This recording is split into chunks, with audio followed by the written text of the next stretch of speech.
Hello friends, welcome to chick book blog railway updates. Video பார்க்குற friends ஒரு thumbs up கொடுத்து support பண்ணுங்க. இன்னைக்கு நாம் என்ன அப்டேட்ஸ் பார்க்க போறோம்னா, பொங்கல் பண்டிகையை கொண்டாட மக்கள் தங்கள் சொந்த ஊர்களுக்கு செல்லும் வகையில் ரயில் டிக்கெட் முன்பதிவு செப்டம்பர் 12ஆம் தேதி முதல் தொடங்கும் என தெற்கு ரயில்வே அறிவித்துள்ளது.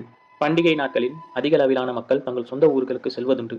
அடுத்த வருடம் ஜனவரி மாதம் பொங்கல் பண்டிகையை கொண்டாட சொந்த ஊர்களுக்கு செல்லும் வகையில் ரயில் டிக்கெட் முன்பதிவு செப்டம்பர் 12ஆம் தேதி முதல் தொடங்கும் என தெற்கு ரயில்வே அறிவித்துள்ளது. ஜனவரி 10ஆம் தேதி பயணம் செய்ய உள்ளவர்கள் வருகின்ற செப்டம்பர் 12ஆம் தேதியும், ஜனவரி 11ஆம் தேதி பயணம் செய்ய உள்ளவர்கள் வருகின்ற செப்டம்பர் 13ஆம் தேதியும் முன்பதிவு செய்து கொள்ளலாம் என தெற்கு ரயில்வே அறிவித்துள்ளது. மேலும் ஜனவரி 12, 13ஆம் தேதி பயணம் செய்ய உள்ளவர்கள் வருகின்ற செப்டம்பர் 14 மற்றும் 15 தேதிகளில் முன்பதிவு செய்து கொள்ளலாம் என அறிவிக்கப்பட்டுள்ளது.